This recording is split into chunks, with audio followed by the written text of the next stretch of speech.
Hey, you guys, welcome back to the channel. My name is Steven, accompanied by Queen Taylor, and today we're going to be taking a look at Greg Davies. This is my on WILTY. That's it. This is my Jazz Hands WILTY. Would I lie to you? You guys, this came as a suggestion from our Patreon Spin the Wheel. It won all the votes, so we're really excited to take a look. You know, we get some really weird things from the Spin the Wheels. It's things that you wouldn't even have imagined that we would be reacting to. So it's true. Really great. But anyways, you guys, this is a long one, so buckle up, get yourself some tea, some biscuits, and let's hop on over to the video and let's get started. Called This Is My, where we bring on a mystery guest who has a close connection to one of our panellists. This week, each of David's team will claim it's them that has the genuine connection to the guest, and it's up to Lee's team to spot who's telling the truth. So please welcome this week's special guest, Ian. Okay.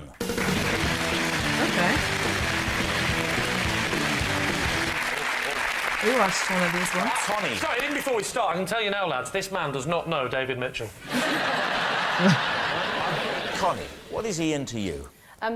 It's weird seeing David on this side. When he brought his lizards onto Blue Peter, one of them went missing. Later that evening, I found it in my handbag. All right. David, what's your connection? This is Ian. I sat next to him on a plane, and he had such a fear of flying that I had to hold his hand throughout takeoff and landing. It turns out David Mitchell might know this man really Greg, how do you know Ian? This is my friend Ian. One night after getting drunk together, he was wrongly arrested on suspicion of murder. So there we have it. Keep it light. Connie's a loser, David's terrified passenger, or Greg's falsely accused friend. Where do you want to start? So Ian here brought lizards to a flagship BBC children's programme and left going, well, you know, you don't always go home with the same number of lizards. The great thing with Blue Peter is if you lose an animal there, they'll make up a name for it. I've never seen Blue Peter. Well, there was a selection of lizards. He brought in about 8 or 10 lizards, and there were chameleons. And did one of them change its colour to the same as your handbag? Yes. And it's getting lost. It wasn't a chameleon. The lizard. What was it? It was a lizard. What was your handbag made? What type? Oh, the handbag was made of snake. No, it wasn't. Whereabouts were you at Blue Peter when you found the lizard in your hand? No, I wasn't. I was actually in my car, and my handbag was on the passenger seat. Yeah. So you opened your bag to get some money out or something? I was in the multi-storey car park, and I'd stopped, She's and I just breaking. wanted to check that I had my phone. Right, And, okay. so and then I was You like... opened it, and did you go, hello? Hello? I had the theory that someone put it in as a joke, but I don't know, and I've not... Oh, the wacky days of Blue Peter. Hilarious. I don't know if it's in the spirit of this game, but it really is true. I'd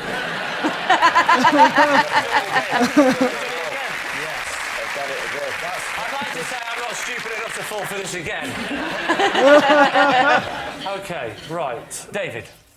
Yes. Just remind us again. What do you think of her lizard story?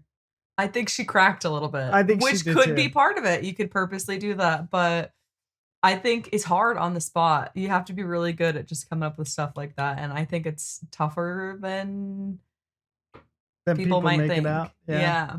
I mean, Lee Mack and David Mitchell are like the kings of that improv.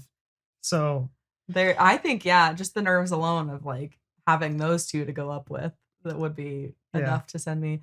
I would stumble. I stumble just trying to talk and think about what I'm trying to say, like reacting to something like this. No. I would love to go on one of these shows. Yours would be so unbelievable. Unbelievable, but I think I could sell it. I'd like to see if you crack on this. We haven't seen Bob Mortimer yet, though. So like we're over here praising Lee Mack and David Mitchell, but like we still haven't seen Bob Mortimer yet. That's true. Heard a lot of good things. Heard a lot of good things, you guys. Coming soon, maybe. Again of your... OK, right. David. Yes. Just remind us again of your Implausible story. Well, I was on a plane next to Ian, and his fear of flying was such that I had to hold his hand during takeoff and landing. And where were you going from and to? I was going from Gatwick to... That's an airport. Think of another one now. Corsica. Corsica. Yeah. And what did he say? Was there any, for want of a better word, foreplay, or did he go straight into that? It was on takeoff. Yeah. He just suddenly started. What? He started sort of making agitated noises. Please, can you do the demonstration? Agitated noise. Yeah. No. Go on. As I remember it, it was just sort of. Are you sure that wasn't the engine, David?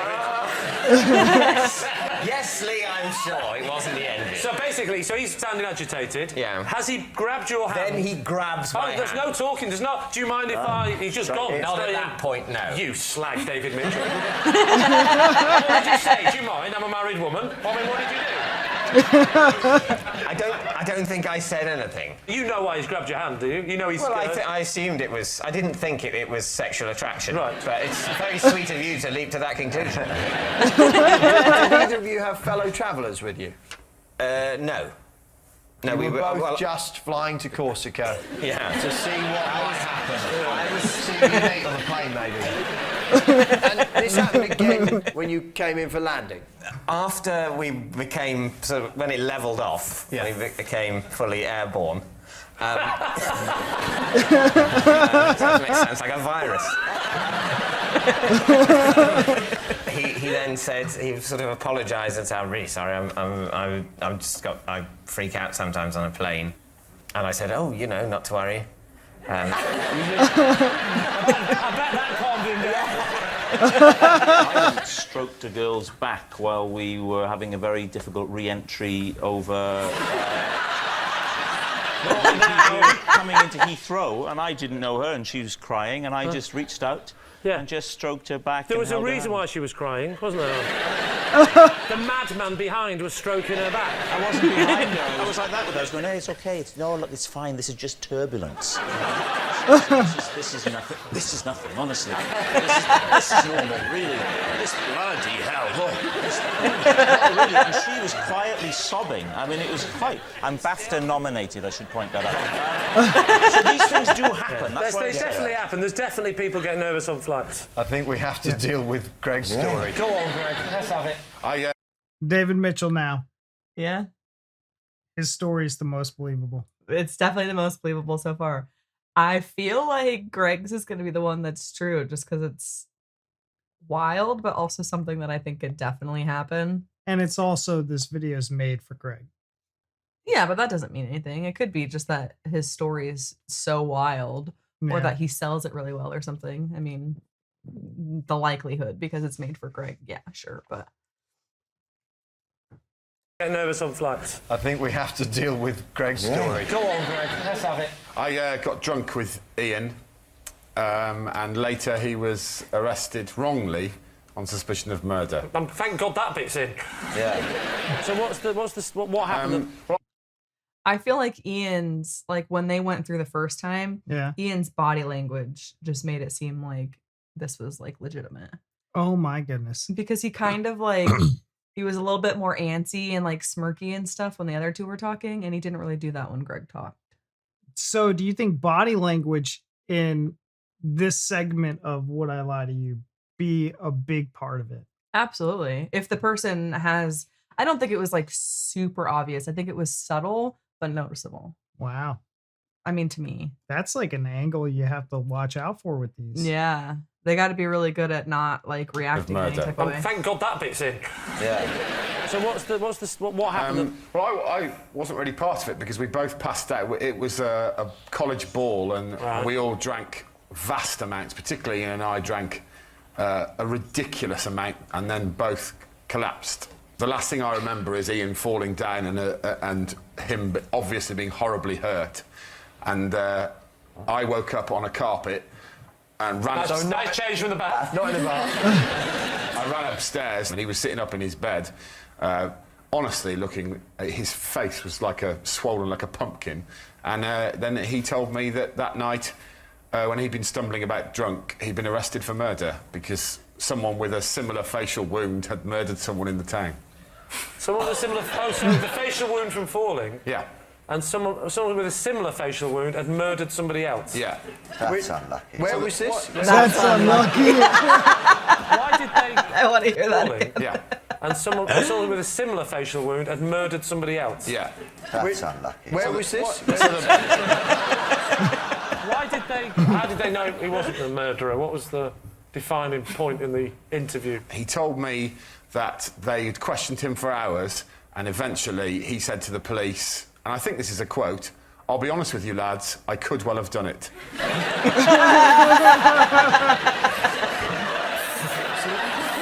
yet they still let him out before you'd woken up. It upsets me to think that police respond to double bluffs like that. And just to be clear, it was proven at the end that he had absolutely nothing to do with it. Correct. Right. Obviously, otherwise he wouldn't be here. No. We never established just why David was going to Corsica. On his own. Was it Club 18 to 30 again? It was a holiday. I was going on holiday with a group of friends, but I could only go a day after everyone else. They made those rules, did they? So quick. Zing! So, I love Lee. is Ian Connie's reptile wrangler, David's frightened flyer, or Greg's suspicious friend? Which one are you going for? What do we think, Phil? I quite like Connie. Well, we all do. Well, there you go.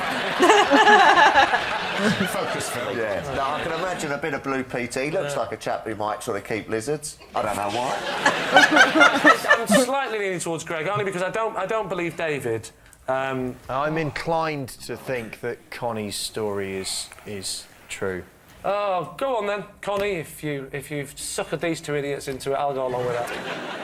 Ian, would you like to reveal to us your true identity? My name is Ian. Whilst at college with Greg Davies, we got very drunk one night and was wrongly arrested on suspicion of murder. Yay! When I Please, went up like, in the morning, he was bastard. sitting upright in bed and his head was 3 times its natural size. I went, "Oh my God, mate, are you all right?" And he looked at me like this and went, "We've gone too far this time, mate."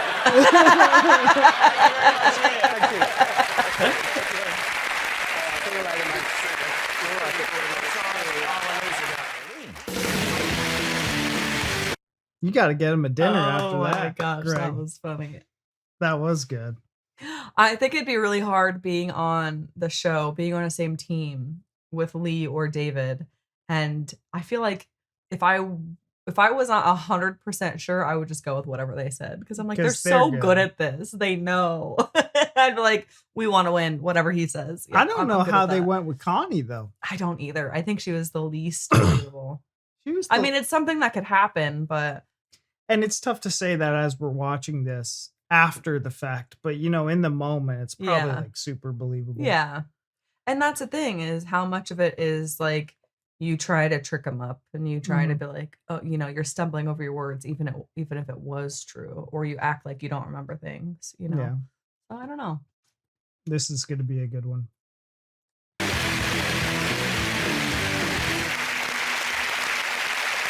So, Richard, what is Pauline to you?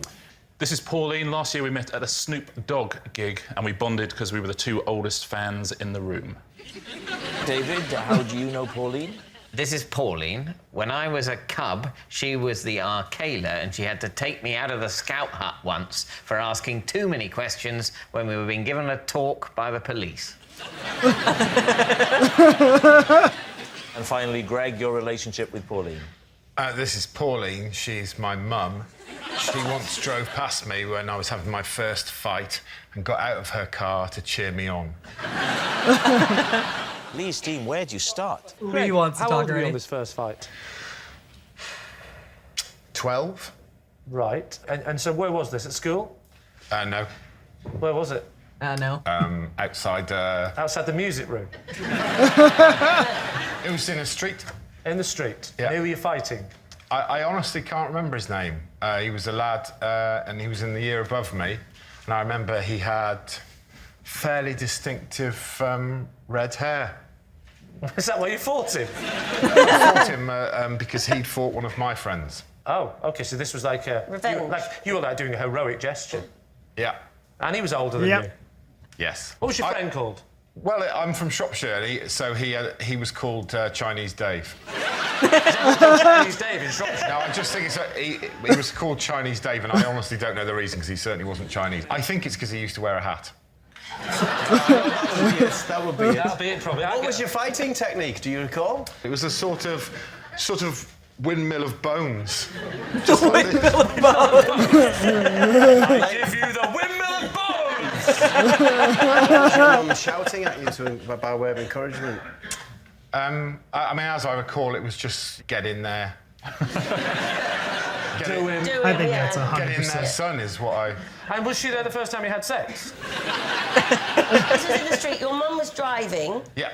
Past you, saw you. She knew about the attack on Chinese... Dave, yeah. Who wears a hat. So I presume she saw what was going on and thought, oh, it's good that my son is avenging Chinese Dave's... So, did she get out of the car or just do it from the window? Was it a drive-by? She got out. Who didn't win the fight? Did your mum then... Surely she stepped in and stopped her, or did she say, keep fighting? Well, let me tell you, Patsy, the fight came to a fairly abrupt end. Why? And I'm going to give you some very specific detail now. Thank you. Because I was chewing polos during the fight. Please, no, you're not going to try and convince us that they came out and your mum thought it was teeth. Hear me out. Hear me out. I got caught in their mouth, and literally I spat polos everywhere. And my mum went, oh no, it's teeth, it's teeth! What's your mum called? Pauline.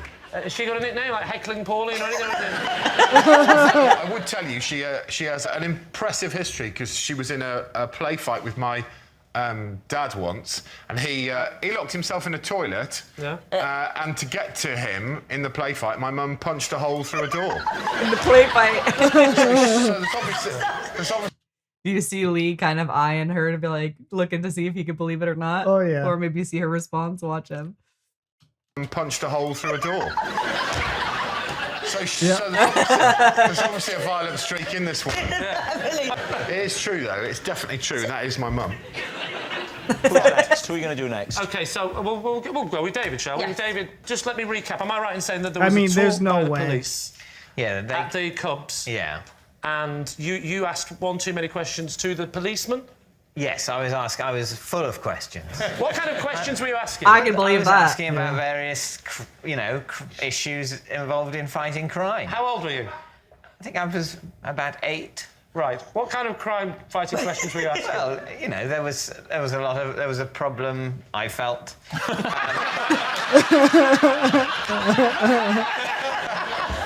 Problem with vandalism and graffiti in the area. You know, at that age, you're supposed to be taking part rather than complaining about it. That's OK. Not bring-ins, that's fine. What were the questions? I asked a lot about the locks in Cagney and Lacey. I was, at the time, very aware of the security measures in all of those flats in New York and the big locks on the doors. And I said, why don't we have locks like that? And how can we keep burglars out if we don't have locks like that? Right. And the policeman was saying how you can't keep out a determined burglar. And I was saying, well, why do we lock the doors at all, then? I wasn't really aware that he was supposed to be trying to get on with the talk, and the questions would happen at the end, and maybe they wouldn't all be asked by me. Where was this Cubs? It was in Headington. Headington? Where I grew up. Well, I know that. I don't think you travelled. Yeah. I assumed it was where you lived, otherwise that would be bonkers. Where are you from? I'm from Newcastle, but I No, my parents had heard about a very good Cub Scout group about 400 miles away, and they thought about driving me there to get the very best training in. Absolutely. What badges did you get, David? Don't talk about badges in front of Richard. Richard, remind us once again of your truth. Pauline and I met at a Snoop Dogg gig. Oh, where was he playing? It was at the Forum in Kentish Town. When was this? What year? Last year. Last year. So he was called Snoop Dogg because he's been called a lot of things. Well, he certainly has. In the olden days, he was Snoop Doggy Dogg, but now just Snoop Dogg. Whereabouts were you in the forum? Whereabouts were you watching the show from? Well, we met when there was a delay, as there often is at rap concerts. There's sort of an hour delay, so I went up to the little bar. Why is there a delay? Well, because it's Snoop. You don't rush Snoop. It's like, did he have a support act? Yeah, Corrupt. Yeah, Corrupt. With a K. With a K, wow. With a K. I'd have left after them. What was his hair like, Snoop's? How was he wearing his hair? He was wearing his hair, he had sort of cornrows, essentially. He knows all the words, doesn't he? Yeah. He's definitely read up on this. Yeah. And then so you guys, your eyes met across the... No, in this delay, I went up to, there's a little quieter bar upstairs, and I went up there to play a bit of Scrabble on my phone. Oh, God. Because I was with younger people and they were enjoying the support act, they were enjoying the fact that there was a delay and there was loud music playing, I was enjoying it less. Yeah. Pauline was reading a book. Right. So I thought, OK, she's quite bored as well of this thing. So anyway, I'm playing my thing. She said, oh, what are you doing? Yeah. And I said, I'm playing Scrabble on my phone. She said, I didn't know you could play Scrabble on a phone. Right. So I showed her, and then we started playing Scrabble on a phone, have done ever since. And then... Ever since? Well, you're going out with each other now. You know what, Lee? Early days. Have you actually met up with Maureen since? Pauline. Maureen. Oh, you tried. You're not going to be able to dissect us with those blunt little... So, Lee, where's this leading you? What are you thinking, Lee? Patsy, do we believe any of these people? Because they're all sounding chronically untrue. The chronic... Who do you think is? Oh, I think that's 100% Greg's mom. Yeah. I think David's was, again, the next believable. Most believable, yeah. Because the problem with Snoop Dogg I don't think Snoop Dogg's touring or doing show. I don't think he's done a show in years. Yeah, that I have no idea. I don't know. I feel like maybe something somewhere, but I don't feel like she listens to Snoop, and I don't feel like she would be prepared to go. If you're going to go to a concert, you're going to enjoy you're not going to have a book with you. Yeah. And I know people that bring books everywhere, but not to a concert. I just think that one's the least believable. I think David's is very believable. I could imagine him as an 8-year-old kid. Yeah. The same way he is now, but as an 8-year-old kid. It's very, very believable. Mm-hmm. I think Dave, yeah. They're going to choose David. I feel confident that David's going to get chosen. Do you? Yeah. Of course, was one of the first albums Snoop was on. Why did you... Of course. Believe any of these people, because they're all sounding chronically untrue. The Chronic, of course, was one of the first albums Snoop was on. Why did you...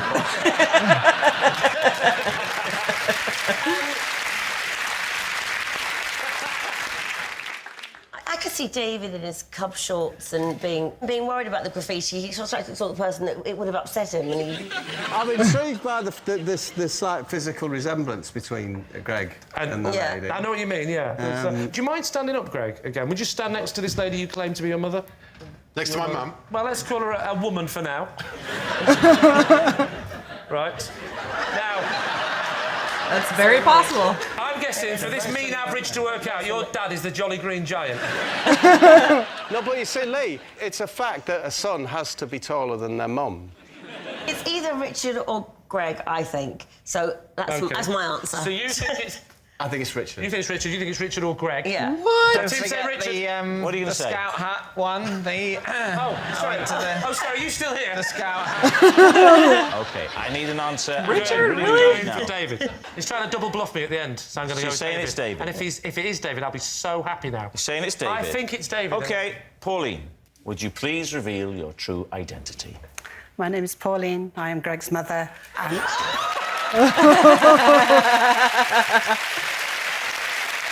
Come on, you guys. Honestly, it's Eve, too. It's Greg's mum, and it's she in the did teeth. cheer him on when he had his first ever fight. It must have been awful to see him fighting. Wonderful. Wonderful. Wonderful. Thank you very much, Pauline. You're welcome.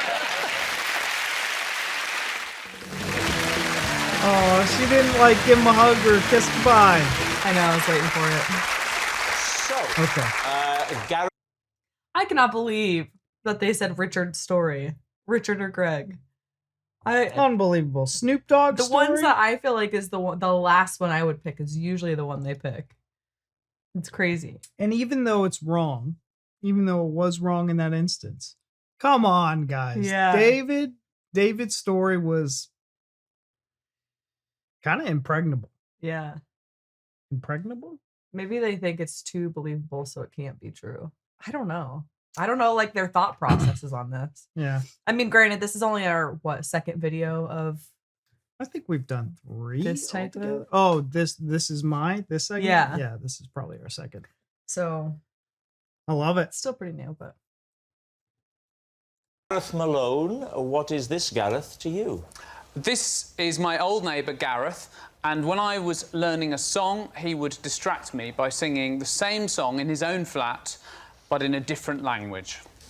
Right. Richard Osman, how do you know Gareth? This is Gareth. When he came to watch a recording of Pointless, I have to ask for him to be moved away from the front row because his behaviour was putting me off my statistics.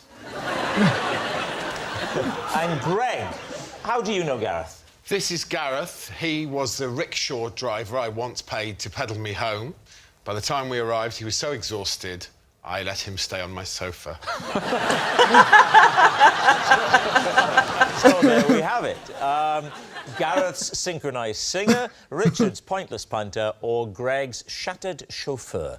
David's team, who do you want to start with? Gareth, what language does he sing the song in, or does it vary? He was singing in English. And what were you singing? German. Ah. What song?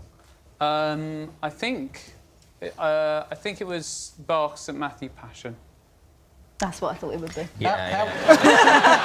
So how often did this happen? Enough for me to remember to mention it now. Because if a neighbour was singing a song next door to me, the first thing I'd do would be to translate it back to English. Yeah. Sing it as an off-putting kind of... Yeah. Especially through a wall. That really cuts deep. How does it go, Gareth? I can't remember it in English. You don't really want to hear it, do you? Yeah.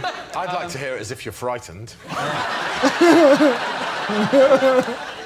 Da Jesus diese Rede vollendet hatte, sprach zu seinen Jüngern. It's like, okay, Gareth. Oh, yeah. And he was singing exactly the same song, the other side of a wall. Yeah. I mean, actually, I think upper semitone. So he's your neighbour. He's also called Gareth. Yeah. He's singing the same song in a different language and a semitone difference. Almost unbelievable. Richard, what was the behaviour in the front row that Gareth did that was pulling you off your stat? I sit very close. There's no way that story's like I couldn't believe it's almost unbelievable. Like I feel the same way. Yeah, I think that was sarcasm, babe. To be able, I know it's sarcasm. Okay. But like, if you don't know the song, how can you sing it back? Even if you can understand the words, that would be very difficult to do. Yeah. I don't like this guy's story. It's clever, but I don't think it passes gas. No. Now, Richard, what was the You barely behaviour know in it. the front row Yeah, that Gareth did that was pulling you off your stat? I sit very close to the audience on Pointless, where my little desk is, and there's an audience very close to me. Xander is further away for contractual reasons. But lots of people come and see Pointless regularly, and they know if they turn up early, they can sit in the front row, and Gareth is one of those people. And there's a trick that people in the audience here, I'm sure if you've been to lots of shows, know that there's a way of getting yourself on a TV show which is laugh in an unusual way. Sorry. So you say, now Amanda will almost certainly be on the show. Yeah. That's how... So Gareth had a way of laughing. He didn't do it in the first, because he'd come for 2 shows, didn't do it in the first show. And in the second show, he'd clearly developed a laugh that sounded sort of like a donkey braying sort of a laugh every time something funny was said. So he did like 4 times in a show. Yes, can we hear your version of the laugh? It'd be like a kind of that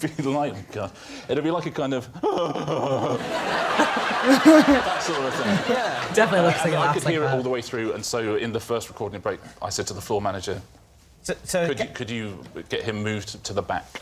Yeah, can I ask a question at this point? How did Gareth react? Because if we were to pick somebody here and say, sorry, could you go and sit over there, they might be upset. I mean, how did he take it? No, floor managers are very good. They always just say, for camera reasons, we need 3 more people at the back or something like that. You see, so they do he all the wasn't time. told what the reason was? No, of course not. How do you think he feels now? Well, yeah. He literally came up to me about 3 days later and said, I know why they moved me. They moved me because I was doing that laugh. And I said, yeah. In what context did he come up to you 3 days later and were you alarmed? During a recording, he sauntered up to you while you were halfway through reading out some information and went, by the way, Richard, I know why I got moved the other day and I know why security are coming for me now. We have all little recording breaks and stuff like that. Right. OK, so during a recording break, he went, I know why I'm laughing normally now. All right, David, what about Greg? There's a crack in your story. Greg, tell us your story. Not your whole life, you know, just a rickshaw bit. I had a very big celebration in the centre of town. Oh, where? What reason? I was celebrating leaving teaching. OK. So I had a very big celebration just after my last night at school. OK. Which it was ludicrously big. OK. You emerge from the bar in question. Yeah. A little... I'm just imagining how him now, like, from the In-Betweeners movie. Yeah. Just instant vision of that. A worse for wear. Ludicrously big. OK. You emerge from the bar in question. Yeah. A little worse for wear. I was offensively drunk. A rickshaw. Yeah. Why? If I'm honest, I was showing off. It'd been a day of showing off. How far did you have to take Gareth? He had to take me from Central London to Hounslow, which is... Hounslow? Yeah. It's something like... It's just shy of 10 miles. How much was it? It was £163. How did it take, roughly? I mean, I honestly don't know. I thought you were waiting for the length of time. So you arrive. Yeah. You give him his money. When does the whole idea of offering him a bed for the night? We didn't even discuss the money because I got off the bike and by which point I was incredibly sober and I looked at his face and it was it was grey. I mean, I genuinely feared for his life. So I said, "Oh my God, you must come in for a bit." And I made him a cup of tea. For a bit.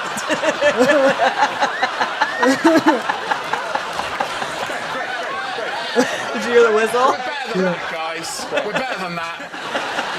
We're better than that. Where did he put his rickshaw? Is that How did it progress from the cup of tea to the sleeper? because honestly, I was sober by the time I got home. He didn't say cup, he said, would you like to come in for a bit?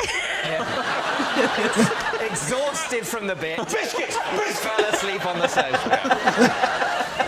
Let's be clear. You've invited him up for a bit. You go in. What happens? After the cup of tea, I decided that he was clearly still very close to death. So I said, would you like to crash on the sofa? And I'll give you an extra little detail. As he went past my front garden, he said, what is that? Because I had set fire to my teaching outfit before I'd gone out. When my friends first came round, and there was half of a trouser leg left.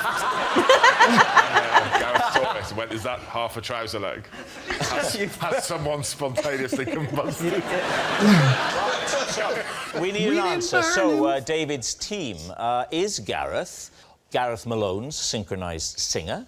Is he Richard's pointless punter?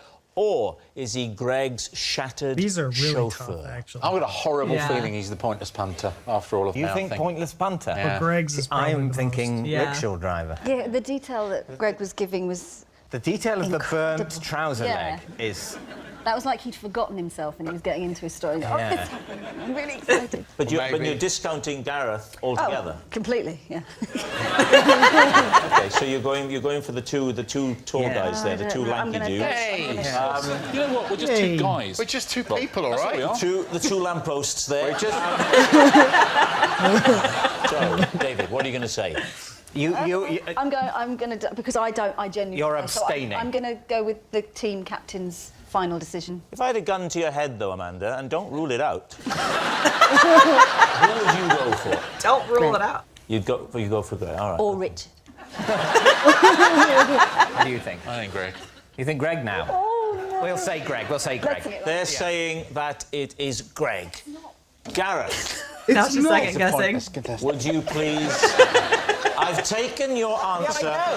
Would You're you so now nervous. observe the rules of the game? Please treat this with a little more respect. Gareth, would you please reveal your true identity? Oh, it's killing me. My name is Gareth, and I once distracted Gareth. Oh. No way. Wow. Unbelievable. Yes. Gareth was Gareth's synchronized singer. Gareth, thank you very much indeed. Thank you. Wow. You know? Oh, okay, it's over. That is actually shocking. Gareth is the last one I would have chosen. Yeah, it was the last one. I'm like, he doesn't even really know the words that well. They seemed like two people who would end up in the same neighborhood. I don't know why. Because they're both very sharply dressed. They were sharply dressed. Looked a little flamboyant. Yeah. But yeah, I kind of never saw that coming. Yeah, me neither. I never saw that coming, but like now That's I can crazy. see it though. I can see it happening and it kind of makes sense. Yeah. Yeah. Because I mean, if he's singing it all the time, like what would it take to just look up the lyrics and then translate it on? I mean, Google unless he nowadays? literally knows it. I would think that Yeah. you'd have to know it. But I don't know. I don't feel like Gareth, when he was like singing it in German, didn't seem like he That's- really knew it. yeah. So it's like that's what kind of made me think, okay, definitely not. He's like trying to find the word. But I don't know. Maybe did he say how long ago it was? I don't think Because so. maybe if it was but- a song he'd heard like 20 years prior, he sang Yeah. like 20 years prior, it's like, oh, it's been so long.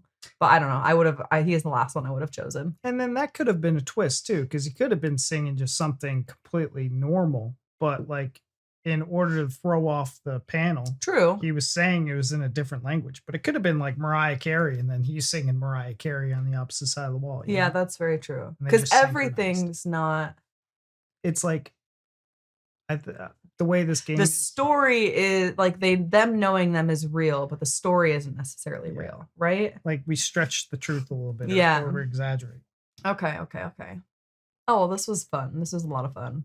This really was enjoying Wilty, and I think we needed I mean, I know we're eventually going to get into lots more of it, but yeah, it's very fun. It's very enjoyable. They're all really hysterical. I actually thought Greg's bits in this were fabulous. This is great. I fully believed it. His was he had so much detail. And good on this to finally have one where he lost. Because one of the things is obviously we're watching this episode or this series compilation of Greg Davies, right? Mm-hmm. So like you think it is going to be him the It's entire safe to time. assume, It's yeah. safe to assume. And I'm glad that they threw like a non-winner at the end, because that would have been kind of I did believe Greg's story the most. I did too. But that's okay. It was wonderful. His was like the only one I believed. Even is it Richard? I was like, I don't think so. Yeah. And Gareth's I had no confidence in No. whatsoever. But yeah, Wilty's great.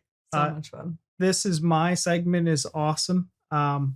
My headphones were like acting up and I gotta look into that, but that's so if you see me like playing with my ears this whole time, it's because my right ear bud is just effed. So just FYI. Anyways, you guys leave down in the comments what you thought of this episode. Let us know if there's anything else you want us to check out. I know we have the whole Bob Mortimer series to do. Mm-hmm. But yeah, thank you guys, and we'll see you in the next one. Bye.